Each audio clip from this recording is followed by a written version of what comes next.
es una cosa impresionante porque yo estaba considerando nada más esto, Jonás. En los últimos 5 años, todo comenzó con la pandemia. Después vino la invasión de Ucrania de parte de Rusia. En tercer lugar, el problema que amenazó China con invadir Taiwán. Todo esto en los últimos 5 años. Después la caída increíble e inesperada del régimen de Bashar en Siria. Después viene la eliminación de los grupos terroristas de parte de Israel, de Hezbollah y de Hamas. Después el genocidio, el 7 de octubre de 2023, del grupo terrorista que entró a Israel y mataron a más de 2.200 personas. Después la elección inesperada también de Trump, la amenaza ahora de India y Pakistán para entrar en guerra, la elección del nuevo Papa y la cereza en el pastel, el conflicto actual en el Medio Oriente. O sea, ya el que no crea realmente en las profecías bíblicas y el que no crea que nos encontramos en la generación final, que yo le llamo la generación de la higuera, ¿verdad? Es porque realmente no le ha amanecido. Trump prometió al pueblo americano que él iba a acabar con las guerras, que iba a acabar con la guerra de Ucrania, Rusia, etcétera, etcétera. Sin embargo, como todos nosotros, los seres humanos, no estamos, solamente Dios puede predecir el futuro de una forma del 100%. Entonces él entra a la administración nueva en Estados Unidos y se encuentra con que él no puede cumplir esta promesa de traer la paz, porque él no es ningún Mesías, ni tampoco es Dios. Y entonces él entra en un dilema donde, pues, bueno, si yo le entro a la guerra, pues, ¿qué va a decir el pueblo americano? Que los traicioné, que no cumplí mis promesas. Sin embargo, la realidad es muy diferente, porque él, como cualquier persona racional, ¿verdad?, tenemos que comprender que nos encontramos en un mundo muy conflictivo, donde las guerras no van a detenerse hasta la segunda venida de Jesucristo, que va a impedir la aniquilación total de la raza humana con la famosa guerra del Armagedón. Entonces Trump abre los ojos y se da cuenta que Irán es una amenaza mundial, o sea, no solamente a Israel. Y al principio, lo hemos visto la semana pasada y las últimas 2 semanas, dejó a Israel que bombardearan a Irán para decirle yo no me voy a meter, para que Irán también se diera cuenta que no está involucrado Estados Unidos. Pero ya ahora que ya se complica la situación y vuelve el Ayatollah Khomeini, el líder de Irán, a amenazar a Estados Unidos, diciendo que es el gran Satán, ¿verdad?, y que el pequeño Satán es Israel y que él va a extender su ley Sharia en el mundo entero cuando venga el famoso Mahdi, porque la rama del Ayatollah Khomeini, del Islam, pertenecen a los chiitas. Los sunnis son los de Siria y los chiitas son los de Irán y Arabia Saudita. Entonces él anhela, ¿verdad?, que venga el líder supremo, que para nosotros va a ser el anticristo, que va a traer la paz. Entonces abrió ya los ojos de Trump, se dio cuenta que este hombre, las bombas atómicas que tiene y las plantas nucleares que han bombardeado, que no han sido las 7 plantas y sitios nucleares, necesita Estados Unidos hacer algo. Porque para eso le levantó Estados Unidos desde la Segunda Guerra Mundial, para proteger a Israel. Entonces ahorita tuvo que involucrarse ya. Ya ahorita en Bahrein, en el Golfo Pérsico, ya hay está el portaaviones Nimitz, que es el más grande del mundo.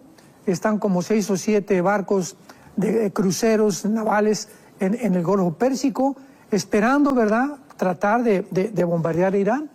Entonces la cuestión va a inflarse. O sea, esta es una situación, Jonás, que yo la considero más peligrosa que el nazismo de la Unión Soviética del siglo XX, que el comunismo, el nazismo de Hitler, el comunismo de la Unión Soviética y la amenaza en 1960, cuando Rusia amenaza a través de Cuba bombardear Estados Unidos, que el presidente Kennedy lo pudo impedir, gracias a Dios.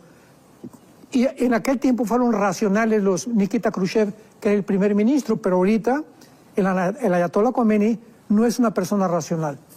No es una persona, es una persona psicópata, con un odio que no es un odio por político ni por territorio, es un odio ideológico. O sea, aquí él no está tratando de tener más terreno, ni políticamente, ni por desacuerdos que hayan tenido. La guerra ahorita es ideológica. Es lo más peligroso que hay, porque eso no lo va a cambiar jamás nadie, más que hasta la segunda venida de Jesús.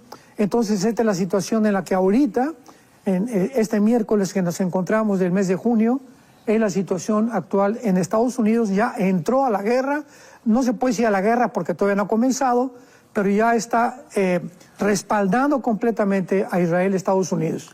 Ahora fíjate, los daños actuales rápidamente, ¿verdad? En estas últimas semanas en Irán, docenas de militares de una forma quirúrgica, excepcionalmente a través del poder militar que tienen las fuerzas de defensa de Israel. 2 generales, el comandante de la Guardia Revolucionaria Islámica, fueron muertos hace poquito. 6 científicos nucleares eliminó Israel también. Más de 80 blancos adicionales bombardeados también. O sea, Irán tiene actualmente 224 muertos. E Israel tiene 14 muertos, al contrario de Irán, con 400 heridos entre Tel Aviv y Haifa. Además, el edificio del Mossad fue semidestruido en Tel Aviv hace 3 o 4 días. Y Estados Unidos coloca ya el portaaviones Nimitz, que es uno de los más grandes del mundo.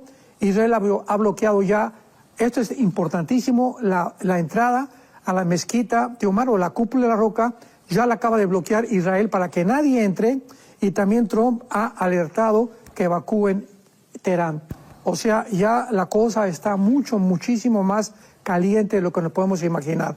Pero hasta ahorita es el resultado, hasta este día, de este enfrentamiento entre Irán e Israel. En la Biblia, vamos ahora a ver lo que dice la Biblia, porque hay una desinformación impresionante de los medios de comunicación. En el capítulo 49 del libro de Jeremías, hay una profecía sobre Elam. Muy bien. ¿Qué es Elam? Elam es la parte sur de Irán, que está conectada de su lado occidental con el Golfo Pérsico, o sea, casi a la orilla del Golfo Pérsico.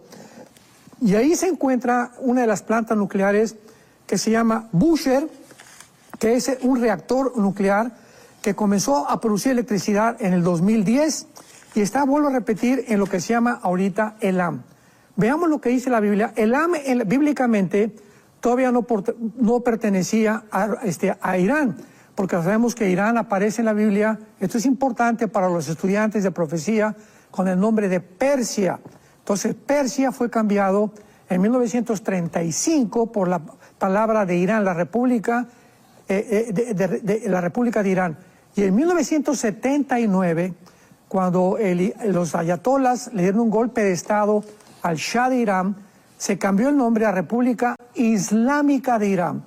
Y desde que Irán se convierte en algo islámico, del 79 o los 80 para nuestros días, ha sido una amenaza mundial. Pero veamos qué dice la Biblia acerca de esta promesa, de esta profecía que aún no se ha cumplido. Lo vamos a corroborar. Dice Jeremías 49, versículo 34 en adelante. Palabra de Jehová que vino al profeta Jeremías acerca de Elam. O sea, ahí en tu Biblia ponle Irán. En el principio del reinado de Sedequías, rey de Judá, diciendo, así ha dicho Jehová de los ejércitos, he aquí que yo quiebro el arco de Elam, parte principal de su fortaleza. El arco son los aparatos que lanzan los cohetes actualmente. Hace 2500 años no existía esto, ¿verdad? Pero qué interesante que este detalle está incluido. Yo quiebro el arco de Elam, principal parte de su fortaleza, que ha sido la fortaleza actualmente de Irán por los grupos proxys terroristas, pero principalmente los lanzamientos de los misiles que ha efectuado en contra de Israel. Y dice el versículo 36, traeré sobre Elam los 4 vientos de los 4 puntos del cielo, los aventaré a todos estos vientos, y no habrá nación a donde no vayan fugitivos de Elam. O sea, hace 2500 años, no solamente es una profecía acerca de un territorio geográfico de Irán, sino también está profetizando que va a haber fugitivos. Y hace algunos días que el presidente Trump dijo que por favor evacuaran Teherán, ya hay miles de iraníes, de persas, ¿verdad?, que están dejando completamente el terreno de Teherán, que es la capital al norte de Irán, de la República Islámica de Irán. Y esto significa que el 80% de los habitantes de Irán no están de acuerdo con los ayatolás. Pero la profecía continúa diciendo, y haré que Elam se intimide delante de sus enemigos. Es interesante que aquí abarque esta profecía estos detalles, como que también va a haber naciones que van a rodear a Irán. Y la declaración, Jonás, hace 3 días del canciller de Alemania, Friedrich.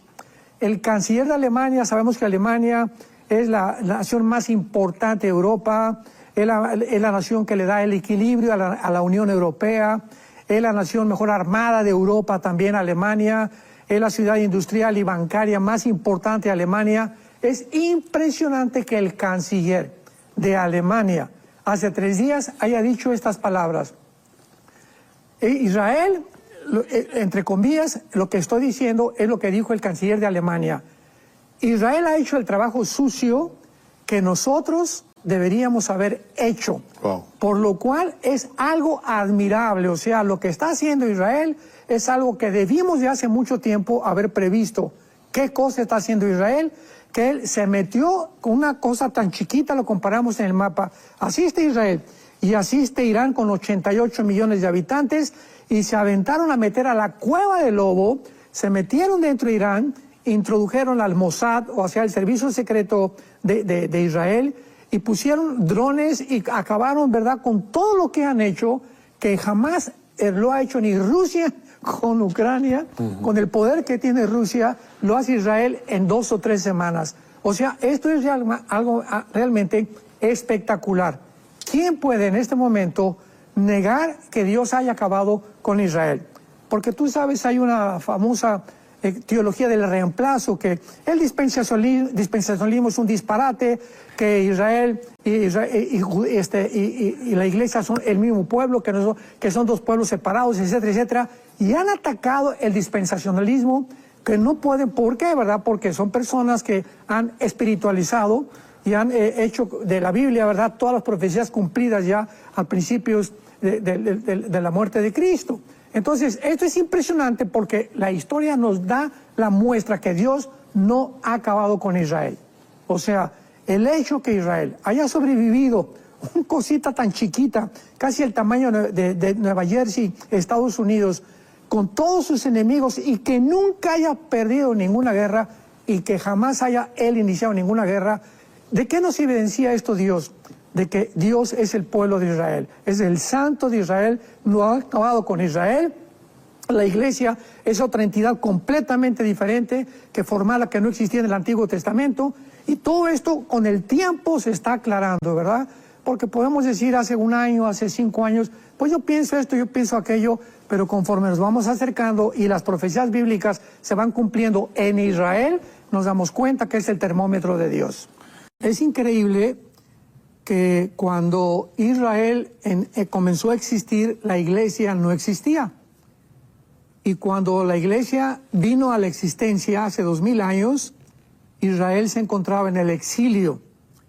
Y ahora, por primera vez en la historia, desde 1948 a nuestros días, que Israel y la iglesia están comenzando, muchas veces ni se dan cuenta los mismos cristianos ni los mismos judíos de que estamos trabajando juntos ahora, porque el momento en que la iglesia sea sacada del mundo viene inmediatamente, ¿verdad?, la semana 70 de Daniel. O sea que el rapto de la iglesia va a ser el reloj que le va a avisar a Israel: se viene la tempestad, se viene la tormenta sobre ustedes. Así que es maravilloso que podamos nosotros recordar esto, como lo dijo Netanyahu hace algunas semanas. Nuestros mejores amigos son realmente los cristianos evangélicos, porque Israel pues se está quedando completamente abandonado.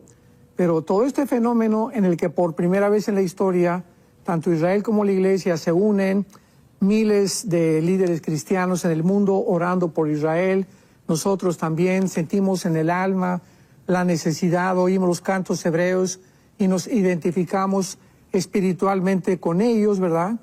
Y esto es maravilloso porque esto nos muestra claramente la cercanía en la que nos encontramos de la próxima venida de Jesucristo por la iglesia. Irán nunca había participado directamente, siempre había participado a través del grupo de Hamas, porque Irán sostiene a todos los grupos terroristas del mundo, llámense Hamas, Hezbollah, Al-Qaeda, ISIS, Talibán, los Houthis de Yemen, etcétera, etcétera. Pero esta es la primera vez en la historia que Irán actúa directamente. E Israel estaba esperando precisamente este momento. O sea, Israel no había contraatacado a Irán directamente porque siempre han operado, repito, bajo un paraguas, o sea, en el Líbano con el Hezbollah, en la Franja de Gaza con los Hamas, etcétera, etcétera, pero han cometido el error de su vida, porque así es el reino de las tinieblas, ¿verdad? Se equivocan de una forma, pero absoluta y radical. Y ahora que Irán ya avienta 186 misiles en estos últimos días contra Israel, y estamos hablando ya no de cohetes, mandaron misiles ya más grandes de los que tienen ahí guardados, que gracias a Dios solamente una persona en Jericó murió, pero todos fueron interceptados, la mayoría por el escudo de hierro. Pero ahora Israel, repito, tiene la oportunidad de contraatacar a Irán justificadamente ante el mundo, porque ya nadie puede decir, oye, ¿cómo es posible que hayan atacado a Irán, etcétera, etcétera? Oye, pero si nos mandan 186 misiles a México o 186 misiles a Costa Rica, otra nación, no nos vamos a quedar con los brazos cruzados. Entonces ahora Israel va a contraatacar definitivamente. Ahora, hay dos puntos importantes. Uno, es importante que recordemos que Irán va a sobrevivir, porque Irán se encuentra en Ezequiel capítulo 38, como Persia, como Parsás, en el latín y en el griego, que es Irán. Se le cambió el nombre en 1985 a la República de Irán, 1935, perdón, en el 79 la República Islámica de Irán, cuando sacaron al Shah de Irán. Entonces, Irán bíblicamente va a participar en la Tercera Guerra Mundial, que se conoce como la Batalla del Armagedón, que se encuentra en Ezequiel 38-39, en Joel capítulo 3, en Zacarías 12, 14, etcétera, etcétera. Mateo 24, que es la segunda venida de Cristo, Isaías 13, Isaías 31, Isaías 10, etcétera, etcétera. Entonces, Irán va a sobrevivir. La pregunta es la siguiente: si contraataca, porque es lo que nos han bombardeado en los correos actualmente, si Israel contraataca, ¿cómo va a ser este contraataque? Porque Israel no se va a ir contra la población de Irán. Los pobres iraníes, ¿verdad?, están, como dijimos al principio, están protestando, dándole gracias a Dios de que Israel está acabando con estos grupos terroristas, porque han sido una pesadilla para el pueblo del Líbano y para el pueblo de Irán. Y esto lo deberían de pensar otra vez los que andan por las calles desfilando, apoyando a los grupos terroristas, ¿verdad?, y que acusando de genocida, cuando es el mismo pueblo los que están protestando, cosa que en el occidente no lo estamos haciendo por la desinformación tan grande que existe. Entonces, ahora Israel va a atacar, y es posible que se cumpla la profecía de Jeremías 49, donde se describe hace 2600 años que una zona llamada Elam con E de Enrique, L de Lola, Elam, tal como suena, que se encuentra, si tienes un mapa ahorita, se encuentra hasta el sur de Irán, pegado exactamente del lado occidental al Golfo Pérsico. Elam, en el Antiguo Testamento, no pertenecía a Irán, ahora pertenece a Irán, ya es una zona de Irán. Es como Arjuela ya, o Heredia en Costa Rica, como una zona por acá también en México, que ya forma parte de nuestra República Mexicana.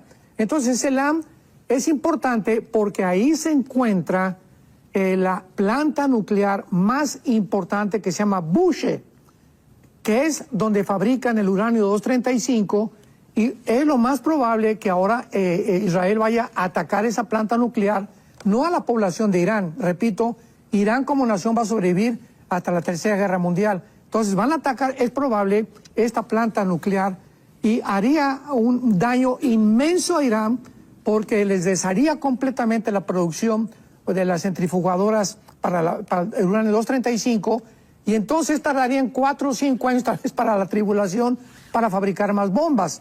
Entonces es posible que este contraataque se lleve a cabo contra las plantas nucleares, principalmente con la de Bushehr en Elam.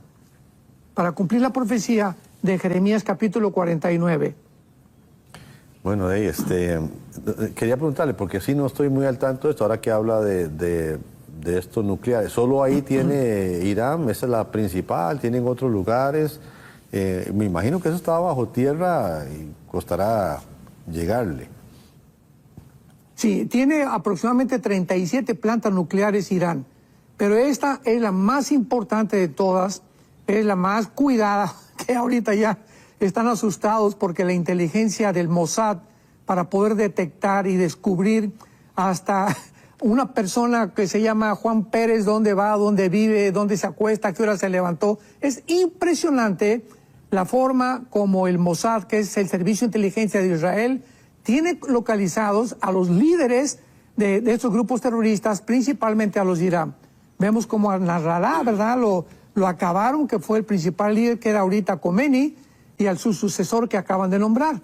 Pero es imposible, ¿verdad?, que Israel pueda bombardear todas las plantas nucleares, pero repito, esta es la más importante de todas. Wow. Sí, el nombre de Elán me hizo recordar Pentecostés cuando dice que habían elamitas también en la zona, entonces esta zona bien Exacto. conocida milenariamente. Detrás de todos los eventos, principalmente de las guerras, se encuentra una dimensión espiritual. Ahorita el conflicto espiritual en el Medio Oriente es gravísimo porque es una de las formas como Dios a la iglesia nos pone atentos, nos pone a que subamos las antenas, porque son como banderas rojas para la iglesia, ya que Israel y la iglesia están íntimamente unidos, ¿verdad?, espiritualmente delante de Dios. Israel está como el pueblo terrenal de Dios, la iglesia como el pueblo o la familia espiritual de Dios. Nosotros fuimos encajados en el olivo, dice la Biblia, y participamos de las bendiciones del pacto abrámico, Gálatas capítulo 3, Romanos capítulo 11. Así que es muy importante que recordemos, ¿verdad? En las guerras hay muchos aspectos bíblicos, hay aspectos territoriales, humanitarios, psicológicos, militares, políticos, económicos principalmente y políticos, pero más que nada, bíblicamente, son espirituales. Así que nosotros podemos ver desde el Antiguo Testamento, ¿verdad?, esta dimensión espiritual operando en el sentido de atacar a los líderes. O sea, el ataque es contra el presidente de Estados Unidos, contra Netanyahu, contra el presidente de Canadá, contra los líderes, dictadores o reyes. Y esto lo vemos claramente en el libro de Isaías. Me gustaría en el capítulo 10 de Isaías ver algo interesantísimo que nos muestra claramente lo que el anticristo va a hacer.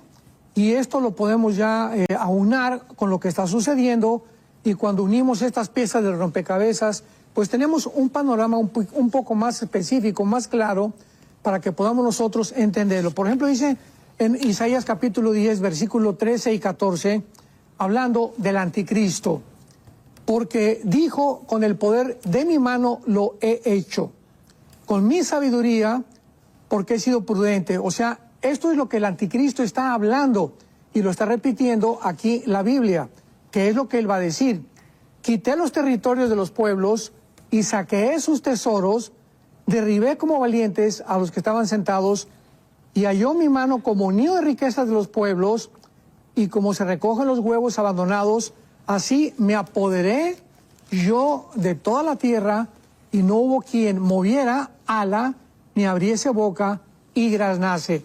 Vemos nosotros que la entrada del anticristo en el mundo es, ¿qué cosa?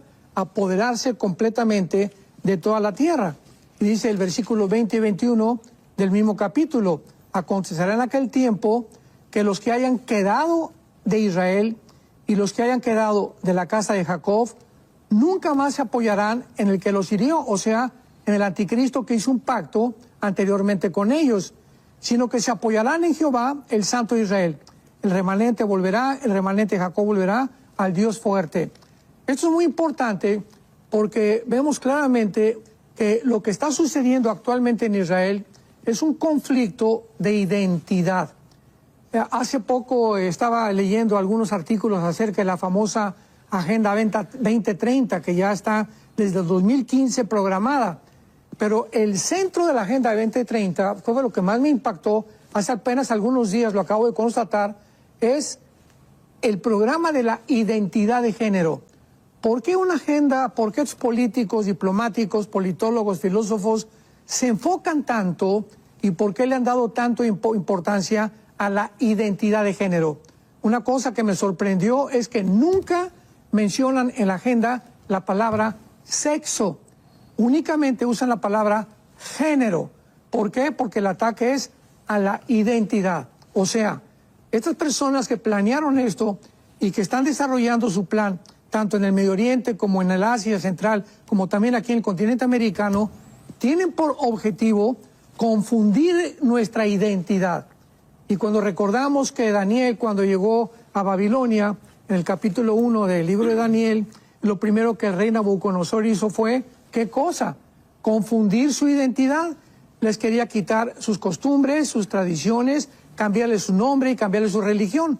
Porque cuando el diablo cambia y logra cambiar nuestra identidad, ¿qué sucede? Pues nos confunde. Y es lo que ha tratado de hacer con Israel. Ha tratado de confundirlos y repetirles: la tierra no es de ustedes. Ustedes, como se está repitiendo inclusive en medios cristianos, ustedes ya no son el pueblo de Dios. Ya Dios no tiene que ver nada con ustedes. Ustedes pecaron y ya Dios los abandonó.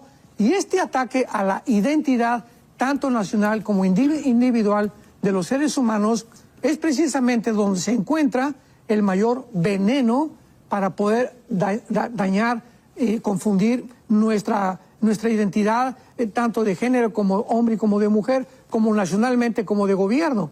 Entonces todo esto nos habla de una guerra espiritual, y es lo que le llaman los árabes, principalmente los grupos terroristas, la Guerra Santa. Cuando en 1970, 80, en esa década se inició Yasser Arafat, usaron el nombre yihad, con Y, la yihad, que es la Guerra Santa, porque en el Medio Oriente todo es completamente diferente al hemisferio occidental. El Medio Oriente es religión, religión, religión, Alá, Alá, Alá. Todo está relacionado con la religión, no así en el hemisferio occidental. Entonces todas las guerras, ellos les llaman yihad, o sea, son guerras religiosas. Entonces la enfrascan, la enmarcan de un concepto, una conceptualización religiosa santa, para que ellos puedan justificar las matanzas, las masacres y todo lo que han hecho, sobre todo el 7 de octubre. Entonces, esto es un conflicto, no cabe duda, de carácter espiritual, principalmente donde los poderes del mal saben que les queda poco tiempo y van a continuar con esta presión contra Israel de parte de Estados Unidos y otras naciones, para que ellos puedan convencerse que se van a quedar solos.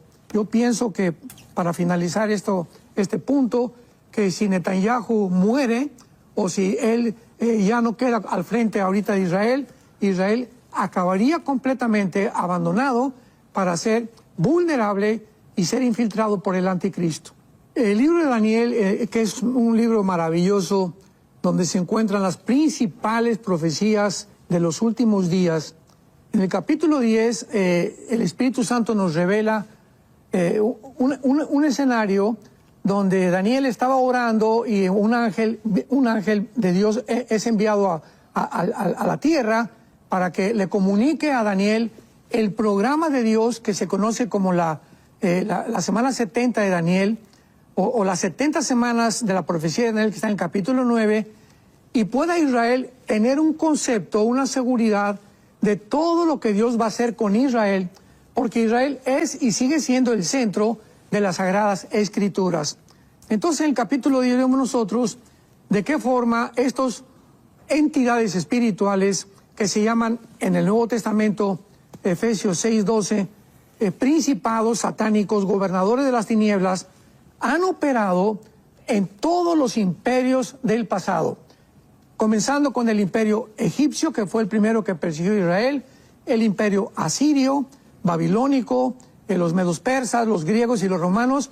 Estos principados invisibles que el mundo todavía no se da cuenta, y pocos cristianos han podido crear conciencia de esta realidad, son los que están operando en todo aquello que se desarrolla en el mundo, como las guerras espirituales.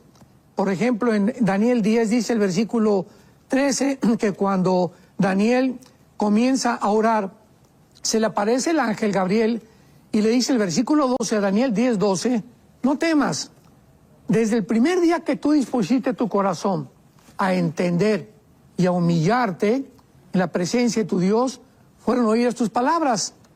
Y yo he venido a causa de lo que tú has orado. Mas el príncipe del reino de Persia, o sea, el Zahar Malkut en el hebreo, que significa el principado o el satánico que gobernaba en aquel tiempo lo que es actualmente Irán. Esto es importantísimo porque Irán vuelve otra vez a cobrar publicidad y ahora sí comienza el mundo a hablar y a mencionar mucho más, más de renombre de la nación de Irán. ¿Por qué? Porque fue el principado que se opuso en tiempo de Daniel para que Dios no pudiera revelarle a Daniel el programa ni a su pueblo que es Israel, cuál era el programa cronológico que tenía Daniel, Dios para ellos.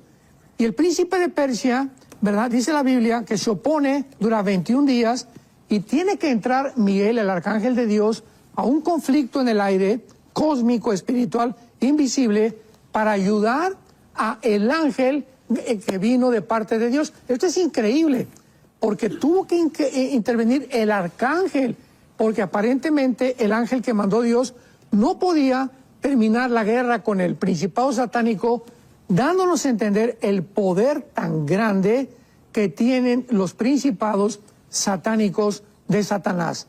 Porque Satanás es el rey, ¿verdad? Allá en el área espiritual de maldad, le siguen los príncipes, que son los principados satánicos, los gobernadores de las tinieblas y los demonios, que son los que hacen el trabajo sucio, o los soldados.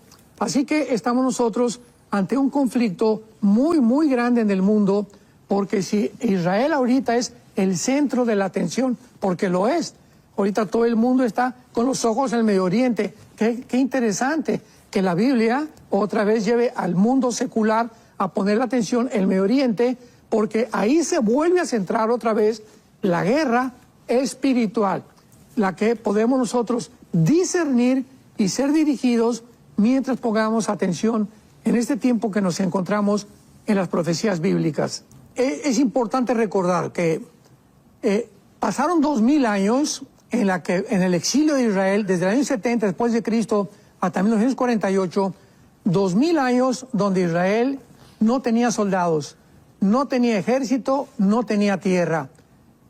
Y en 1948 se vuelve a unir otra vez Israel y se levanta un ejército de las armas paganas y de contrabando que les dieron en el 48 a algunas naciones para luchar contra las naciones árabes que los atacaron en el día de su independencia, el 14 de mayo de 1948.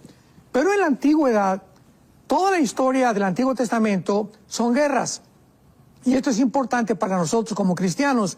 Las guerras de Josué, las guerras la primera guerra, por ejemplo, Abraham, en el capítulo 14 del libro del Génesis, tiene una guerra contra el príncipe o contra uno de los reinados de Irán en aquel tiempo. Esto es increíble. O sea, el primero en entrar en guerra fue Abraham, ya peleando para defender la tierra. Pasó el tiempo, se formó la nación de Israel y se forma el ejército con Josué, donde entrenan el libro de los jueces, y todos son guerras porque Dios nos enseña que lo que enfrentó Israel terrenalmente, físicamente, en el Nuevo Testamento es espiritualmente. O sea, nos preguntamos, ¿de qué nos debía saber nosotros las guerras del Antiguo Testamento? Porque ilustran las guerras espirituales del Nuevo Testamento. Ahora ya no tenemos lucha contra sangre y carne, Efesios 6:12, como la tuvo Israel. Entonces ahora nuestra lucha es espiritual. Y si nosotros no sabemos pelear como peleó en el 48 Israel, se levantó y se sublevaron a el ataque que querían aplastarlos otra vez, la iglesia va a pasar exactamente lo mismo. ¿Por qué Israel no ha podido ser vencido? Porque existe Dios, y existe Dios porque existe Israel. ¿Y por qué existe la iglesia? Porque las puertas del infierno no prevalecerán contra nosotros si nosotros nos levantamos como Israel en el 48, que después de 2000 años se vuelven a subir al caballo, vuelven a tomar las armas y han tenido ahorita más de 73 años que no dejan las ametralladoras ni los rifles. Así que nos encontramos los cristianos también en un punto donde si dejamos de pelear y si olvidamos cuáles son nuestras armas de la luz y nuestras armas espirituales, vamos a ser derrotados.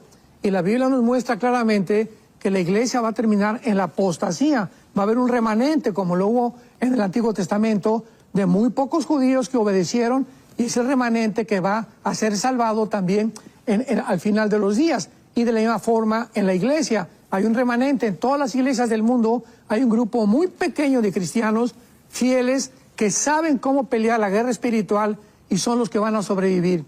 Los demás cristianos van a ser pisoteados principalmente porque de cristianos no tenían absolutamente nada más que el nombre. Iban a la iglesia el domingo, iban de vez en cuando y gritaban y buscaban emociones y buscaban sentir a Dios. Nunca tuvieron una comunión con Cristo, nunca siguieron a Jesucristo realmente a través de la Biblia, y son los cristianos que van a caer y están cayendo ahorita como fichas de dominó. Por ejemplo, en el capítulo 14 del libro de Isaías, versículo del 12 al 14, nos habla claramente de la caída de Lucifer, que significa la lámpara o la luz de la mañana o el que alumbra. Dice: ¿cómo caíste del cielo, oh lucero, hijo de la mañana? Cortado fuiste por tierra, tú que debilitabas a las naciones. O sea, desde el principio, desde la caída de Lucifer, el blanco han sido las naciones. ¿Por qué? Porque es más fácil a Lucifer controlar a un hombre, a un gobernante, o a un dictador, o a un rey, que a todo el pueblo. Porque si controla al gobernante, el gobernante en las manos de Lucifer, puede Lucifer tener el control del pueblo también. Entonces, esto es lo que ha pasado en el siglo XXI también. Nos encontramos actualmente muchos gobiernos como Irán, donde la iglesia está creciendo de una forma impresionante. El pueblo de Irán está en contra de los líderes, pero los líderes, los ayatolas, son los que están atrayendo la atención del mundo, pero no el pueblo. Lo pasa en Cuba, pasa en Venezuela, pasa en cantidad de naciones donde los venezolanos son preciosos, los cubanos son preciosos. México es un país lindo, hospitalario, pero son los gobernantes los que están trayendo la desgracia, la explotación, lo que están haciendo que realmente los poderes de las tinieblas ataquen al pueblo. Y si nosotros en un país que vivimos, teniendo un gobierno que no está a favor de la Biblia, ni tampoco de la familia, ni tampoco del matrimonio entre hombre y mujer, tenemos los cristianos en la iglesia que cerrar filas y guardarnos, porque el ataque viene contra nosotros. Entonces, este es el ataque espiritual de Satanás. Tenemos que entenderlo. Es a las naciones, a los líderes. Por eso 1 Timoteo 2 nos manda orar por los líderes, porque claro, por ello tenemos paz y armonía. Y dice a continuación que Satanás decía en su corazón: subiré al cielo, junto a las estrellas levantaré mi trono y me sentaré en el testimonio a los lados del norte. ¿Cuál es el programa de Satanás? Atacar las naciones y él levantarse sobre todos los demás. El control sobre los seres humanos. ¿Cómo lo está haciendo en el siglo XXI? Lo está haciendo atacando ya ahorita a los niños. Ahorita con la ideología de género, el ataque es devastador contra la infancia. Es un ataque sangriento, es un ataque donde si él puede lograr que se decrete la pedofilia en las Naciones Unidas en los próximos meses, pues va a ser devastador el ataque contra la familia, porque ya ahorita atacó el matrimonio, ya redefinió el matrimonio, ya atacó el género, ya redefinió el género, ya se va contra los niños para decirles a los niños que no son lo que ellos han nacido. Y si no estamos conscientes de esto, y si no nos damos cuenta por dónde vienen los dardos de fuego de Satanás, pues vamos a caer.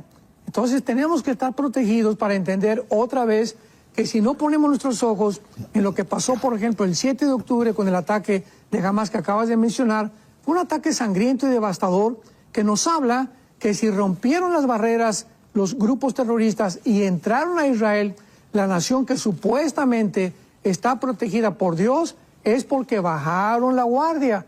¿Y cuál es el mensaje a la iglesia? Que nosotros, el que piensa que está firme, mire que no caiga. ¿Por qué caen muchos? porque creyeron que estaban firmes. Olvidamos ya nuestras devocionales, nuestra lectura de la palabra de Dios, nuestra relación íntima con nuestra esposa, que tiene que ser santa a los hijos de Dios, transparente, no engañosa, como dijimos en otro programa. Y todas estas cosas nos hablan que igual que como se viene contra él, se viene contra la iglesia. Así que esta es la relación que existe, que no se puede hacer a un lado ni marginar, porque es paralelo lo que le sucede a Israel a lo que sucede a la iglesia. Desde el primer imperio y todos los principados, todos los imperios que se han levantado, repito, asirio, egipcio fue el primero, asirio, Babilonia, Medo-Persa, Grecia, Roma, todos atacaron a la nación de Israel. ¿Coincidencia? ¿Accidente? De ninguna manera, porque aquí no hay accidente ni tampoco hay coincidencias. El blanco siempre ha sido el pueblo de Israel. ¿Por qué? Porque es el pueblo que Dios escogió para que a través de ellos sus propósitos, sus valores morales y espirituales pudieran ser difundidos en las naciones occidentales que somos nosotros. Así que ahora el occidente está contagiado y está contrarrestando este beneficio que hemos recibido del pueblo judío para volver a aplastarlo junto con el mundo oriental y ponerse de acuerdo en terminar y exterminar finalmente la nación de Israel, cosa que nunca lo van a lograr bíblicamente. Así que todos estos principados tienen como objetivo el pueblo judío. Y ahora dicen en Apocalipsis capítulo 12 que cuando Satanás vio que la mujer, ¿verdad?, se iba a esconder, entonces fue contra aquellos que siguen los mandamientos de Dios. Vemos aquí unido en el Apocalipsis al pueblo cristiano con el pueblo de Israel. ¿Por qué? Pregunta, Satanás en el Apocalipsis persigue a los judíos y a los cristianos. ¿Por qué no a los musulmanes? ¿Por qué no a los budistas? ¿Por qué no a otra religión? ¿Por qué Apocalipsis está dedicado a la persecución de judíos y de cristianos? Me refiero a los que se conviertan desde luego en la tribulación, porque es el mismo odio, o sea, él sabe que estamos completamente unidos, tenemos la misma Biblia, tenemos el mismo Mesías, por supuesto los que ellos han aceptado como a Cristo como Salvador, y tenemos el mismo fin, vamos a reinar juntamente en el reino milenial. La primera promesa de Dios, Génesis 3:15, fue a la mujer. Tu semilla, o sea, la semilla de la mujer va a ir en la cabeza a la semilla de la serpiente, Nahash, en el hebreo, que significa un ser de luz, un ser resplandeciente. Es la palabra que se tradujo serpiente en Génesis 3, Nahash, en el hebreo. Y la semilla de Satanás iba a herir en el calcañar o en el tobillo a la semilla de la mujer. Entonces vemos nosotros que cuando oyó Satanás esto, que venía una descendencia humana a través de la mujer, y que a través de esta descendencia humana, genéticamente hablando, vendría el Mesías, el Salvador, el que iba a darle el golpe final a él, Satanás se enfoca completamente en el Antiguo Testamento en la descendencia genética de la mujer. ¿Y qué cosa hace? Llegamos a Génesis capítulo 6, donde la Biblia nos muestra que hay una invasión de principados satánicos contra las mujeres. Esto es muy debatible, ¿verdad? Porque muchos han dicho que pues los hijos de Dios no son los hijos, no son los ángeles caídos, sino que son la descendencia de Caín, etcétera, etcétera. Algo que es imposible, porque no se puede ni sostener teológicamente ni tampoco bíblicamente, ya que los hijos de Dios es el término Ben Elohim, que en todo el Antiguo Testamento se refiere a los ángeles, y principalmente a los ángeles caídos, principalmente en el libro de Job. ¿Qué hacen estos ángeles caídos? Tenemos que abrir los ojos y darnos cuenta del poder tan grande que tienen de poder ellos intervenir la genética.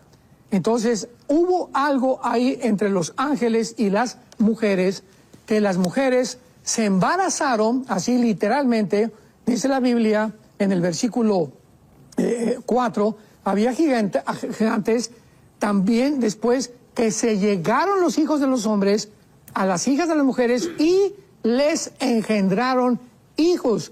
Y esta palabra engendrar, yalad, en el hebreo, es parir. O sea, de alguna manera, ellos pudieron alterar la genética humana para producir gigantes de 4 metros con 12 dedos en las manos y 12 dedos en los pies. Esto es el primer ataque genético para tratar de impedir que naciera genéticamente el Mesías, cosa que pues no lograron.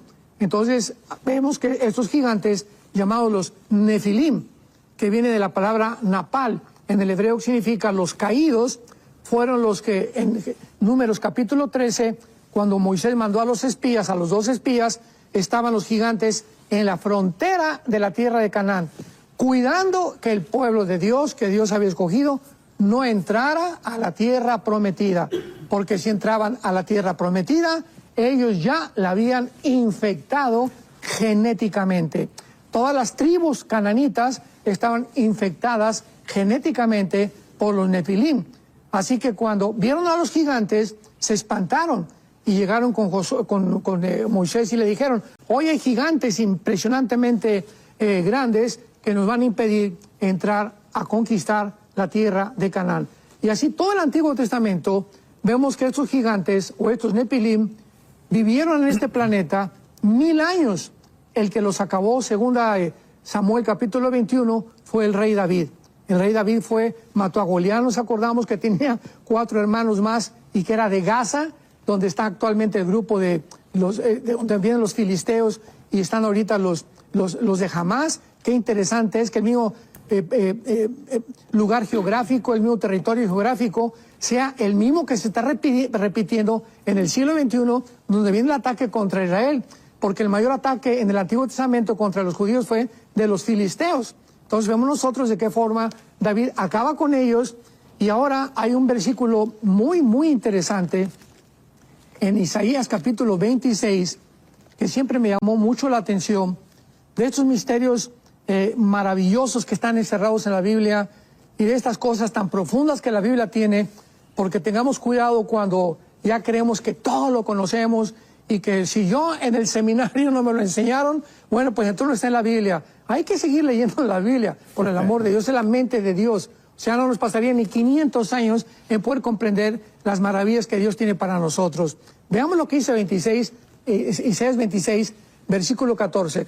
Leámoslo con mucho cuidado, esto es muy interesante porque esto nos muestra el origen de los demonios, porque los demonios es un misterio que por mucho tiempo se ha debatido de dónde salieron. Sabemos que los ángeles los creó Dios, pero los demonios, ¿de dónde salieron? Dice así: muertos son, Isaías 26, 14, muertos son, no vivirán. Han fallecido, no resucitarán, porque los castigaste y destruiste y deshiciste su recuerdo.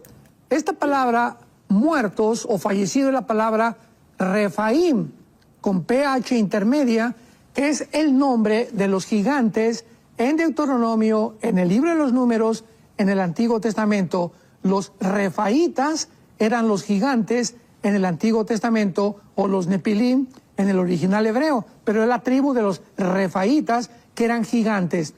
Qué interesante que nosotros sabemos que todos vamos a resucitar, ¿verdad? Los buenos y los malos vamos a resucitar. Pregunta: ¿a quién está refiriéndose el Espíritu Santo? ¿A qué personas, entidades que no van a resucitar? No resucitarán, y lo dice los refaitas. O sea, cuando se mueren los gigantes que los mata David y dejan de existir, como era una raza híbrida, hay una posibilidad muy grande que los espíritus de esos gigantes, que eran la raza híbrida, que no podían tener la salvación jamás, hayan sido y son actualmente los espíritus de los demonios. Y esto, ¿verdad? Pues ya están de acuerdo la mayor parte de los escatólogos, aquí en Estados Unidos, en Europa también. Esto es una posibilidad, no podemos asegurarlo, pero es una de las posibilidades más grandes que existen de que estos demonios hayan tenido su origen en los gigantes y por eso andan vagando sin cuerpo. Y esta es la razón por cual los ángeles y los demonios son dos entidades diferentes. Los ángeles tienen cuerpos, como vimos en el libro de Daniel, que se manifiestan, pero los demonios no tienen cuerpos. Necesitan animales o seres humanos para entrar en ellos y descansar, porque viven un tormento eterno por no encontrar reposo. Entonces, hay que diferenciar, muy importante, que los ángeles caídos no son los demonios, son dos entidades completamente diferentes.